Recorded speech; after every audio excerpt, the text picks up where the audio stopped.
आज की इस कक्षा में आप सभी बच्चों का एक बार फिर स्वागत है। बच्चों, आज हम रसायन के अध्याय 4 रासायनिक आबंधन एवं आणविक संरचना का अध्ययन करेंगे। अब ये रासायनिक आबंधन की परिभाषा क्या है ना? रासायनिक स्पीशीज में उनके घटक परमाणुओं, अणुओं, आयनों इत्यादि को संलग्न रखने वाले आकर्षण बल को रासायनिक आबंध कहते हैं। अब हम देखते हैं कि कैसे कोई भी परमाणु संयोग करता है और वह अणु का निर्माण करता है। अणु में उपस्थित परमाणु जिस आकर्षण या शक्ति या बंध से जुड़े होते हैं वही रासायनिक आबंध कहलाता है तथा इस रासायनिक बंध बनने की प्रक्रिया को ही हम रासायनिक आबंधन कहते हैं। परमाणुओं के संयोग से अणु बनने में ऊर्जा की कमी होती है, अतः परमाणु संयुक्त अवस्था में अधिक स्थायी होते हैं। यहाँ आप देख रहे हैं हाइड्रोजन का परमाणु हाइड्रोजन के ही परमाणु से संयोग कर रहा है। एक H लिखा है मतलब एक परमाणु, दूसरा H लिखा है वह दूसरा परमाणु, और इन्होंने आपस में संयोग किया और H2 बनाया। आप ध्यान देते होंगे कि हम हाइड्रोजन को H नहीं लिखते हैं, हम उसको H2 लिखते हैं जो कि हाइड्रोजन के अणु को प्रदर्शित करता है। अब कहीं आपने लिखा है हाइड्रोजन गैस और आपने लिख दिया H, लेकिन आपकी शिक्षिका आपको बहुत तेजी से डांटती है कि आपने तो ये हाइड्रोजन को सही तरीके से रिप्रेजेंट ही नहीं किया है। तो आप पूछते हो क्या बात है, क्या गलती है मैडम इसमें? तो मैडम ने कहा कि इसको H2 लिखना है। अब आपके मन में प्रश्न आता है कि H2 क्यों लिखना है? तो ये H2 लिखने का कारण इतना सीधा सा नहीं है। मैं कहूं कि नहीं मैडम मैं 2 दूनी 4 लिख देता हूं, इसको 4 लिख देता हूं या 4 लिख सकती हूं। तो यही प्रश्न आपको वैज्ञानिक दृष्टिकोण आपका बनाते हैं। कैसे, क्या कारण है? अब मैं यहाँ आपको एक आपकी ही पाठ्य पुस्तक से एक कंसेप्ट बता रही हूं कि द्रव्य एक या विभिन्न प्रकार के तत्वों से मिलकर के बना होता है। कौन सा द्रव्य? जिसको हमने यौगिक कहा, मैटर कहा, है ना। अब सामान्य स्थितियों में उत्कृष्ट गैसों के अलावा अन्य कोई तत्व एक स्वतंत्र परमाणु के रूप में विद्यमान ही नहीं होता है। यदि हम H अकेले लिख रहे हैं तो वह रिप्रेजेंट कर रहा है परमाणु को, और वह साथ ही ये बात है कि स्वतंत्र परमाणु के रूप में प्रकृति में वह विद्यमान ही नहीं है। वो किसके रूप में विद्यमान है? अणु के रूप में। परमाणुओं के समूह विशिष्ट गुणों वाली स्पीशीज के रूप में विद्यमान रहते हैं। परमाणुओं के ऐसे समूहों को अणु कहते हैं। प्रत्यक्ष रूप में कोई बल अणुओं के घटक परमाणुओं को आपस में पकड़े रहता है। विभिन्न रासायनिक स्पीशीज में उनके अनेक घटकों, परमाणुओं, आयनों इत्यादि को संलग्न रखने वाले बंध को ही हम रासायनिक बंध, आकर्षण बल या उसका बंधन या उसका प्रकार, अभी हम ये आगे भी देखेंगे कि उसके प्रकार क्या क्या है। अब ये बंध जो है इनके बीच में रह रहा है वो एक ही प्रकार का नहीं है, वो अलग अलग प्रकार के।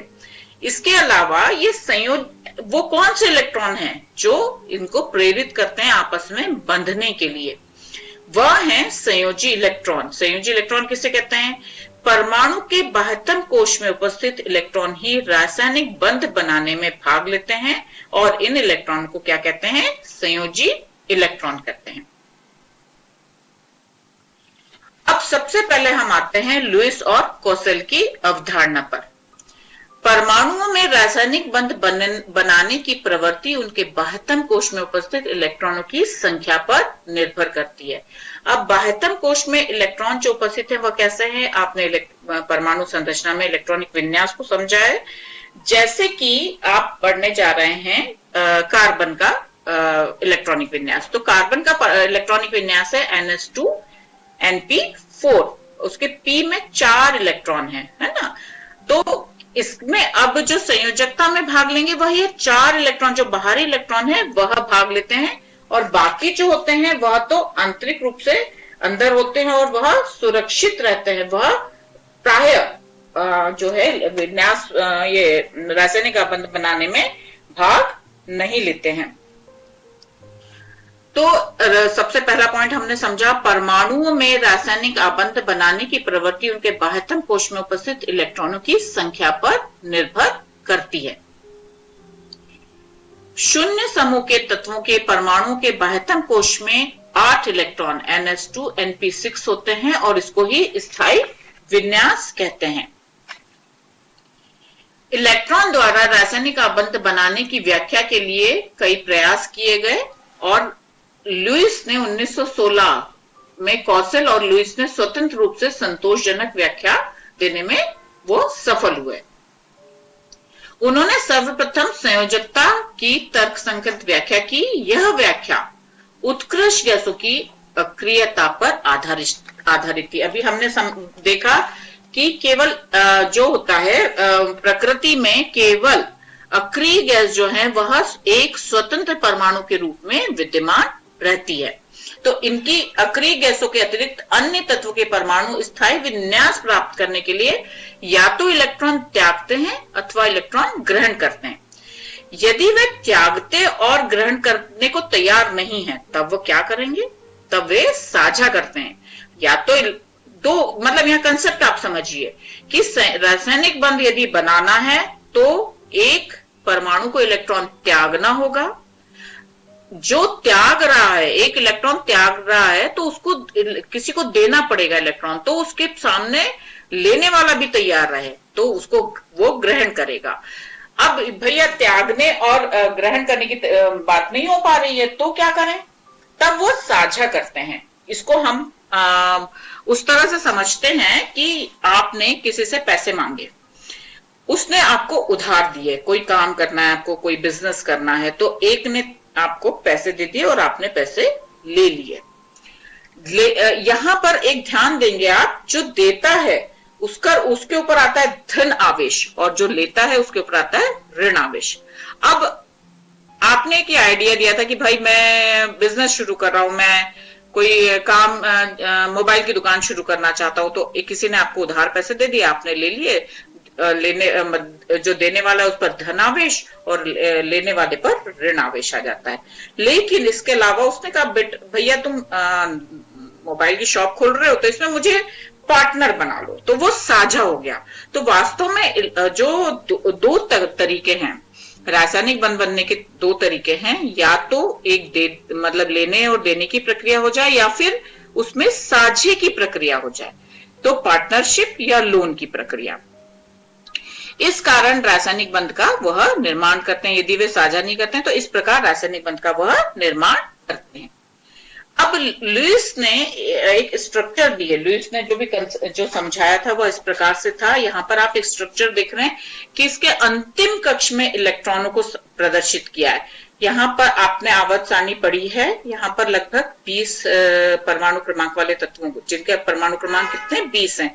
Hydrogen, helium, lithium, beryllium, boron, carbon, nitrogen, oxygen, fluorine, neon, sodium, magnesium, aluminium, silicon, phosphorus, sulphur, chlorine, argon और नीचे पोटेशियम और कैल्शियम। ये 20 परमाणु क्रमांक तक के तत्व हैं।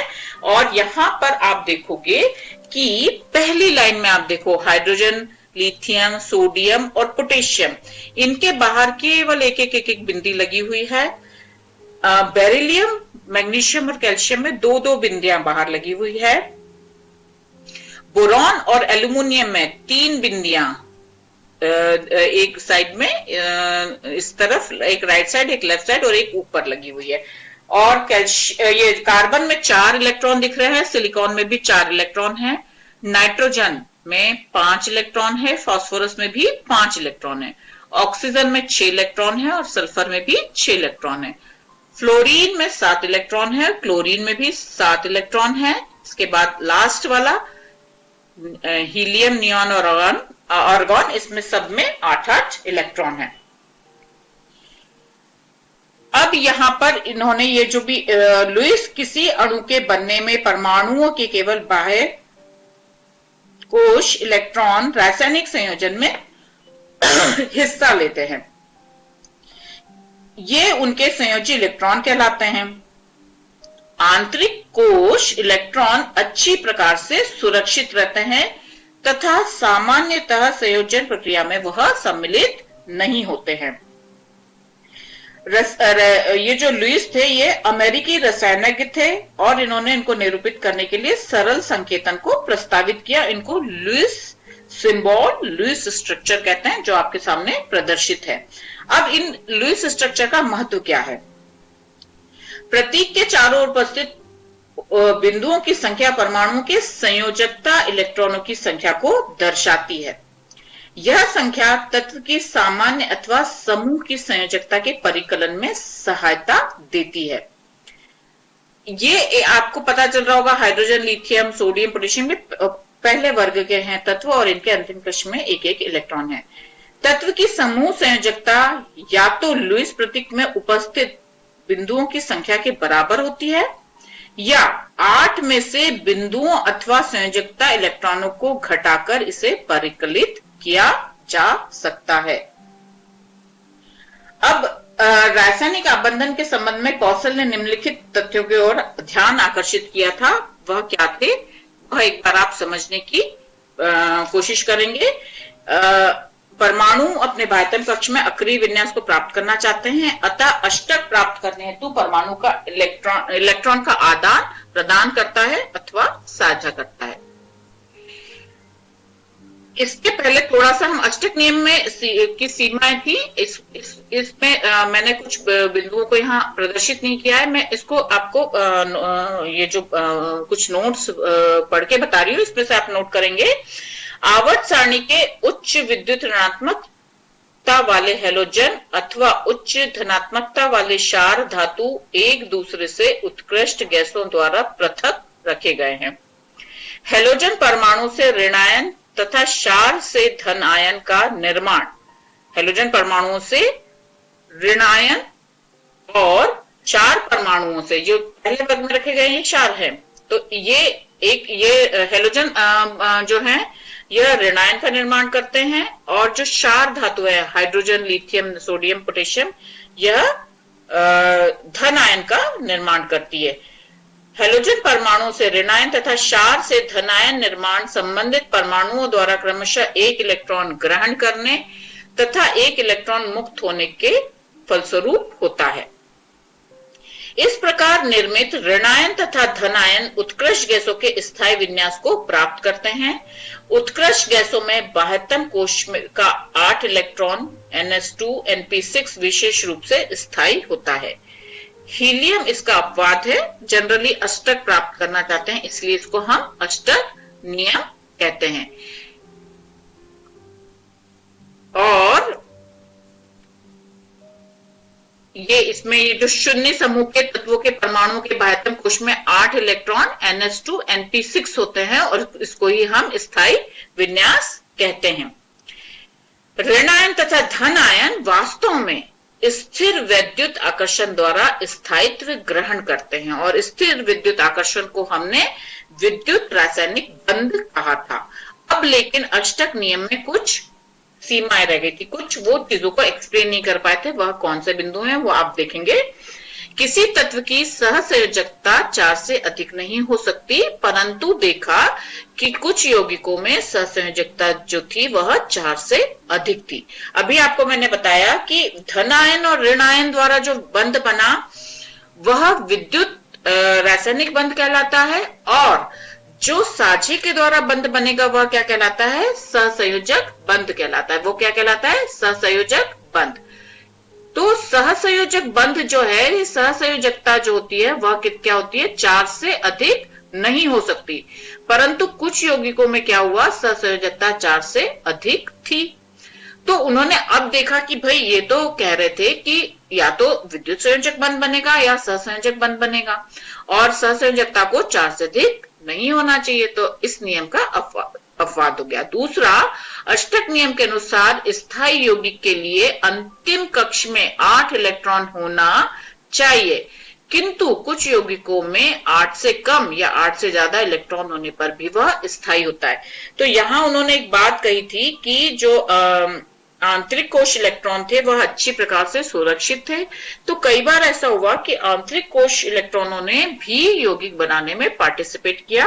अब ये यहाँ पर एक उदाहरण है कि 8 से कम इलेक्ट्रॉनिक वाले विन्यास जो कुछ है वो SF6 है BF3 और PCl5 है, जिसमें 8 से कम इलेक्ट्रॉन होते हैं और 8 से अधिक इलेक्ट्रॉन SF6 में होते हैं। इसकी संरचनाओं को आप मतलब किताब में आपके दिया हुआ है, ये समझने की कोशिश कर सकते हैं कि कैसे इसका इलेक्ट्रॉनिक विन्यास जो है वह 8 से अधिक इलेक्ट्रॉन होने पर भी स्थायी है और BF3 और PCl5 में 8 से कम इलेक्ट्रॉन होने पर भी वह स्थायी है।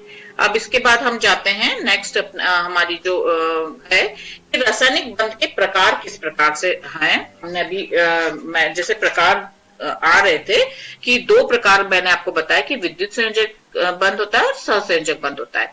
तो रासायनिक बंध के प्रकार दो प्रकार से हम समझेंगे, आंतरिक परमाणविक बंध और अंतर आणविक बंध। अब अंतर परमाणविक जो बंध है वह दो प्रकार के होते हैं, विद्युत संयोजक और सहसंयोजक। आप कई जगह क्लासिफिकेशन पढ़ेंगे कि रासायनिक बंध जो बंध होते हैं वह 3 प्रकार के होते हैं। यहां मैंने इसको एक अलग क्लासिफिकेशन तरह से बांटने की कोशिश की कि विद्युत संयोजक बंध है, सहसंयोजक बंध है, और सहसंयोजक बंध का विशेष प्रकार जो है वह है उपसहसंयोजक बंध। इसको विशेष प्रकार इसलिए कहा है कि हमने देखा कि सहसंयोजक बंध में एक देने वाला एक इलेक्ट्रॉन का देता है और दूसरा भी एक इलेक्ट्रॉन देता है, तो साझे से सहसंयोजक बंध बनता है। जबकि उपसहसंयोजक बंध में क्या होता है, ये अभी हम आगे समझेंगे भी कि इलेक्ट्रॉन के जोड़े को एक ही परमाणु शेयर करता है।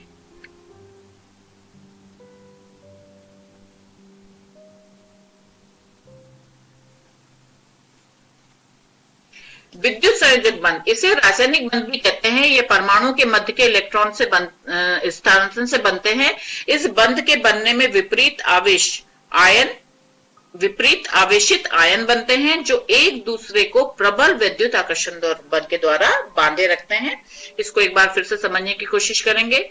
सोडियम था, इसने एक इलेक्ट्रॉन, ये जो दिया हुआ है यहां पर शो कर रहे हैं हम इस एक इलेक्ट्रॉन को, जो बिंदु के रूप में लुईस संरचना में दिखाया गया था। एक बिंदु था तो उसने अपने उस एक इलेक्ट्रॉन को दे दिया। अब इसका इलेक्ट्रॉनिक विन्यास हो जाएगा 2 और 8, जो कि एक अक्रिय गैस के समान होगा। अब ये जो एक इलेक्ट्रॉन निकल गया, ये किसने ले लिया?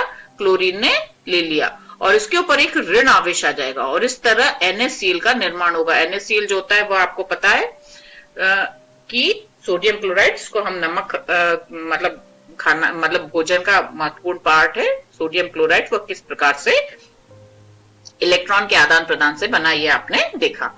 इसके बाद हम आते हैं सहसंयोजक बंध पर। दो परमाणुओं के मध्य इलेक्ट्रॉन के साझे द्वारा बना बंध सहसंयोजक बंध कहलाता है। अभी हमने यहाँ देखा था, मैंने कहा था यदि आप H2 नहीं लिखोगे तो मैडम आपकी कहेगी कि आपने इसको गलत लिखा है। हाइड्रोजन को हमको H2 से रिप्रेजेंट करना होता है। तो हाइड्रोजन के दो परमाणुओं के मध्य में सहसंयोजक बंध बनता है। ये दो परमाणु हैं, हाइड्रोजन का ये एक परमाणु और एक ये दूसरा परमाणु, और ये इन्होंने आपस में सहयोग किया और हाइड्रोजन का अणु बनाया, ये H2 बना है। ये क्या बना है? H2। और इसको हम बोलते हैं ये साझे का जोड़ा जो है ये दो बीच में रहता है। यहाँ पर वेन डायग्राम टाइप का इसको शो करते हैं कि ये जो दोनों इलेक्ट्रॉन है ये बिल्कुल बीच में आते हैं यहाँ पर, और इस तरह ये सहसंयोजक बंध बना। अब हम देखते हैं कि परमाणु बंध बनाने के लिए बराबर संख्या में इलेक्ट्रॉन देते हैं। साझा करने वाले दोनों ही परमाणु इलेक्ट्रॉन ग्रहण करने की प्रवृत्ति रखते हैं, अर्थात अधातु परमाणु होते हैं, और इलेक्ट्रॉन जोड़े पर दोनों परमाणुओं का समान अधिकार रहता है। यह सहसंयोजक बंध में है, जो बीच में जोड़ा है उस पर। अब ये एक उपसहसंयोजक बंध किस प्रकार से बंधते हैं? दो परमाणुओं के मध्य इलेक्ट्रॉन के साझे से बनने वाला, जिसमें साझे के इलेक्ट्रॉन का जोड़ा एक ही परमाणु द्वारा दिया जाता है, उपसहसंयोजक बंध कहलाता है। Coordinate bond in N2O5। जो लुईस संरचना में जो कमियां रह गई थी उसको यहाँ पर उपसहसंयोजक की डेफिनेशन, उपसहसंयोजक बंध के द्वारा डिफाइन करने की कोशिश की गई है कि यहाँ पर अब आप ये देखेंगे कि ये जो ये है ऑक्सीजन, ये ऊपर वाला ऑक्सीजन है, इसमें ये 1 2 3 4 5 6 और ये 2 रेड दिए, तो इसको पूरा गिनेंगे तो ये 8 हो गए। अब यहां पर हम देखेंगे ये 1 2 3 4 5 6 और ये 7 8, ये हो गए 7 8, तो इसके पूरे इलेक्ट्रॉन गिनेंगे तो ये 8 हो गए। और यहां पर 1 2 3 4 5 6 और ये 2 लाल वाले, ये 2 1 2, तो ये पूरे 8 हो गए इसके। और यहां पर भी 1 2 3 4 5 6 7 8, तो इसके भी पूरे 8 हो गए। और यहां पर 1 2 3 4 5 6 7 8 और ये पूरे 8 हो गए। लेकिन इन कारणों से इसके ऊपर ये आंशिक, ये ऋण आवेश आ जाता है, क्योंकि इसको तो आवश्यकता ही नहीं थी। यहां पर उसके पास कितने थे? 1 2 3 4 5 6 थे। और ये इलेक्ट्रॉन का एक पूरा का पूरा जोड़ा किसने दिया इसको? नाइट्रोजन ने दिया। और इसके कारण नाइट्रोजन पर कितना आ गया आवेश? धन आवेश आ गया। अब नाइट्रोजन के आप इलेक्ट्रॉन यदि जोड़ेंगे, गिनेंगे तो 1 2 3 4 5 6 और ये वाले जो दोनों जोड़ेंगे हम, 1 2 काले वाले दोनों, 3 4 5 6 और ये एक लाल और एक काला, ऐसे पूरा ये। अब जब यहां हम पूरे इसका N2O5 का स्ट्रक्चर देखने जाएंगे तो पूरा इसमें बैलेंस दिखेगा आपको कि सब जगह 8-8 इलेक्ट्रॉन हो रहे हैं। इलेक्ट्रॉन देने वाला परमाणु जो है वह दाता और बिना, मतलब यहाँ पर ये आप ये देख रहे हो, इसको ये नाइट्रोजन जो है वो डोनर है और यहाँ पे ऑक्सीजन जो है एक्सेप्टर है। तो इलेक्ट्रॉन के जोड़ा देने वाला परमाणु जो होता है वह दाता, और बिना इलेक्ट्रॉन दिए साझा करने वाला परमाणु जो होता है वह ग्राही कहलाता है। इस बंध को तीर के निशान के द्वारा प्रदर्शित करते हैं। अब कुछ बॉन्ड पैरामीटर है, इनकी डेफिनेशन आप याद कर लीजिए, बहुत इंपॉर्टेंट होती हैं और परीक्षा में अवश्य आती है। बॉन्ड पैरामीटर्स हैं ये, इनको इनके द्वारा हम कई चीजों का कैलकुलेशंस करते हैं। तो आबंध लंबाई सबसे पहला एक बॉन्ड पैरामीटर है, यह है आबंध लंबाई। बंध बनाने वाले परमाणुओं के नाभिक के मध्य की दूरी को बंध लंबाई कहते हैं। आबंध लंबाई का मापन सामान्यतः पिकोमीटर में किया जाता है। पिकोमीटर जो है वह है 1 pm = 10 की घात ऋण 12 m इसमें व्यक्त करते हैं। आबंध लंबाई को प्रभावित करने वाले कारक क्या क्या हो सकते हैं, क्या क्या कारणों से आबंध की लंबाई जो होती है, वो जो हमने कैलकुलेट तो की है लेकिन वो कैलकुलेशन में वेरिएशन आएगा। उसका कारण क्या है? परमाणु का आकार, आबंधों की बाहुलता, मल्टीपल बॉन्ड। आपने कुछ अभी तक देखा था सिंगल बॉन्ड, फिर डबल बॉन्ड और ट्रिपल बॉन्ड भी बनते हैं। और इसके अलावा संकरण का प्रकार। अब ये संकरण क्या है इसको समझेंगे हम आगे जब हम वीबीटी पढ़ेंगे, और खासकर हम इसको संकरण को बहुत इंपॉर्टेंटली कार्बनिक रसायन में समझेंगे। अब इसके बाद है एक आबंध कोण। यौगिक या आयन में उपस्थित दो निकटतम बंध के मध्य स्थित कोण को आबंध कोण कहते हैं। आबंध कोण को डिग्री में, आपको पता है कोण हमेशा डिग्री में व्यक्त करते हैं, तो इसको डिग्री में व्यक्त करते हैं। अब आते हैं हम आबंध एंथैल्पी पे। गैसीय स्थिति में दो परमाणुओं के बीच विशिष्ट आबंधों के एक मोल को तोड़ने के लिए आवश्यक ऊर्जा, मतलब उसको एक मोल को हम वापस जो है उनके दो परमाणु के जो बीच में आबंध बना हुआ है उसको हम ब्रेक करेंगे, और उसके लिए हमको जितनी आवश्यक ऊर्जा लगेगी उसको ही हम आयनन एंथैल्पी कहते हैं। इसका मात्रक है किलोजूल प्रति मोल। एक मोल किसी भी यौगिक का तत्व का एक मोल, उसके लिए इसका कैलकुलेशन होता है। आबंध कोटि। सहसंयोजक आबंध की लुईस व्याख्या के अनुसार किसी अणु में दो परमाणुओं के मध्य आबंधों की संख्या उसकी आबंध कोटि कहलाती है।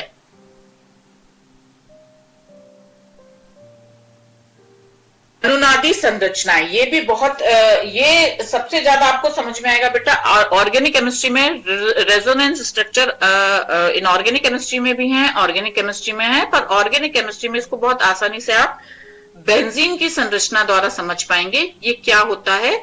जब किसी अणु को केवल एक लुईस संरचना द्वारा निरूपित नहीं किया जा सकता तो समान ऊर्जा नाभिकों की समान स्थितियों तथा समान आबंधी एवं अनाबंधी इलेक्ट्रॉन युग्मों वाली कई संरचनाएं कोनोनिकल संरचनाओं के रूप में लिखी जाती हैं, उनको अनुनाद संरचनाएं कहते हैं।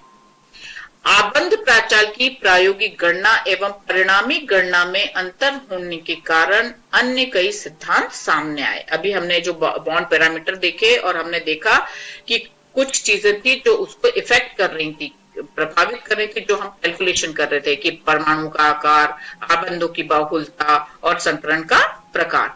इसके कारण कैलकुलेशन और जो वास्तव में जो हमने एक्सपेक्ट किया और जो कैलकुलेट किया उसमें अंतर आया, तो इसको सॉल्यूशन, इसका हल देने के लिए अन्य थ्योरी सामने आई।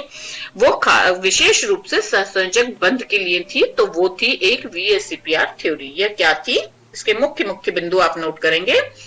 सहसंयोजक अणुओं की आकृति को समझने के लिए सिज्विक और पावेल ने एक सिद्धांत लिया जिसमें गैलेस्वी और नाइहोम ने कुछ संशोधन किए। अंजना शर्मा कपूरिया